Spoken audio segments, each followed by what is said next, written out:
oled otsustanud nüüd veebimajutuses oma kodulehte majutada, siis on vaja valida ka pakett, millises paketis sinu koduleht olema hakkab.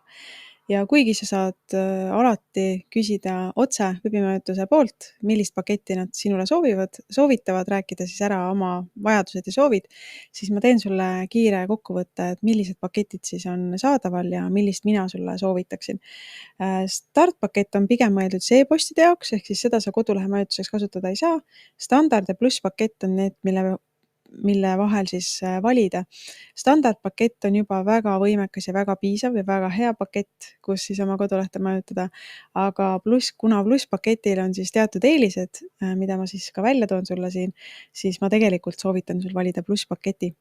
Ja plusspakett siis sisaldab automaatset WordPressi turvakaitset, mis muidu on siis tasuline plugin, mida sul on võimalik ka otse nagu teenusepakkuja käest osta, aga see sisaldub siis siin plusspaketi hinna sees. Nii et kokkuvõttes tuleb sulle soodsam maksta selle plusspaketi eest ja mitte eraldi siis osta endale see turvakaitse plugin. Siis lisaks sa saad 2 korda rohkem võimsust ressursse, saad veebilehe laadimisaega vahendava vahemälu ja külastajate statistika Plausible, mida sul on võimalik siis enda iseteeninduses vaadata, kes su kodulehel käib ja nii edasi. Aga see, mis on siis hea plugin, mis muidu on tasuline plugin, sa võid vaadata nende kodulehelt ka, Patchstack, eestlaste tehtud turvakaitse plugin, mis on üle maailma levinud, väga võimekas ja super hea plugin, mis kaitseb siis sinu WordPressi lehte. Ehk siis ta paneb erinevatele turvaaukudele nii-öelda nagu plaastri peale, nii et sinu veebileht on kaitstud isegi siis, kui juba näiteks on mingi turvaprobleem siis teatud plugine kaudu või kujunduse kaudu või teema kaudu sinu veebilehele tulnud. Ja nende statistika ütleb ka siis, et 96% WordPressi turvanõrkustest on seotud siis kujunduste ja lisamoodulitega. Lisamoodulid ehk siis pluginad, mis võivad siis põhjustadagi neid turvaauke sinu veebilehel. Ja Patchstack on nagu plaaster, mis siis hoiab erinevad probleemid sinu veebilehest eemal. Ja kõigest sellest räägime veel siin koolitusel ka edaspidi. Aga Plausible analüütika on siis selline analüütika plugin, et kui võib-olla turundajad on enamasti kasutanud oma turundustegevuses siis Google Analyticsit, siis sa võid vaadata ka nende enda Plausible lehe pealt, mis on need eelised, ja ka siin on veebimajutusel tehtud siuke mõnus artikkel, mis võtab kokku, mis on eelis võrreldes Google Analyticsiga.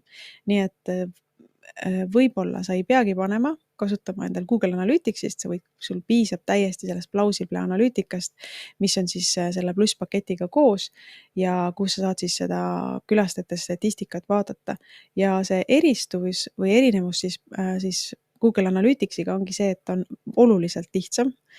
Ta on ka erinevate andmekaitse sõbralik, ehk siis see tähendab seda, et ta ei kogu siis külastajate privaatseid andmeid, mis tõttu ka ei blokeerita seda adblockerite poolt, mida tehakse näiteks Google Analyticsi puhul.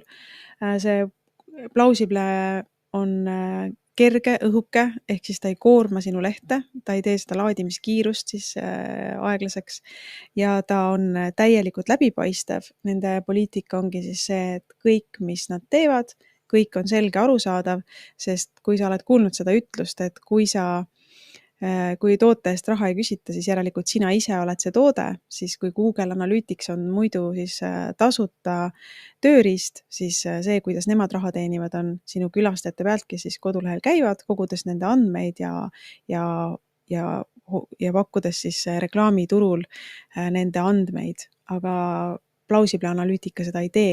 Nii et kui sul kasutad siis ainult Plausible analüütikat, sa võid julgelt panna ka uhkusega enda kodulehel üles, et sina ei kogu neid andmeid, mida muidu kogub Google Analytics siis. Ja sul on võimalik ka siis otsing märksõnade abil, aga ma tahan sulle näidata ka, milline see analüütika siis välja näeb seal veebimajutuse iseteeninduses. Ja selleks ma siis jagan sulle enda iseteeninduskeskkonda, kus on siis võimalik filtreerida, millises perioodis ma nüüd need andmeid näha tahan. Ja kui sa oled näinud Google Analyticsi töölauda, siis sa näed, et see töölaud on oluliselt lihtsam ja oluliselt kergesti hallatavam, eriti alustajale, kes võib-olla turundusega igapäevalt kokku ei puutu. ja siin ta näitab sulle selle põhistatistika alguses ära, kui palju on sinu kodulehel külastajaid, kui palju on lehe vaatamisi, kui palju keskmiselt ollakse sinu lehe peal, mis on see bounce rate ehk siis kuidas inimesed nagu tagasi põrkuvad sellest sisust, millistest allikatest nad sinu veebilehele jõuavad, millised on need põhilised lehed, mida nad vaatavad, kas ütleme teatud perioodil, siis kui perioodi muuta, siis need andmed muutuvad, mis on need entry pages ehk siis mille kaudu su veebilehele sisenetakse, millised on exit pages ja kus maalt nad sinu kodulehele jõuavad ja millistest seadmetest nad sinu veebilehte siis vaatavad. Ja siin detailide peale klikates on sul võimalik minna ka veel detailsemaks, aga kõik see, mis on turunduses oluline ja veebilehel oluline, on väga lihtsasti leitav siis sinu veebimajutuse iseteenindusest. Ja kui ma nüüd lähen siin nende enda kodulehtedele, siis me võime vaadata. Ma isegi praegu ei tea täpselt, mis nende hind on, aga plausible.io, et sul on võimalik osta ka eraldi siis nende teenus, aga see sisaldub siis tasuta selle plusspaketi sees, et siin on näha siis 10 000 page views on siis $9 kuus ja tõenäoliselt kui sa aastahinnaga maksad, siis sa maksad natukene vähem.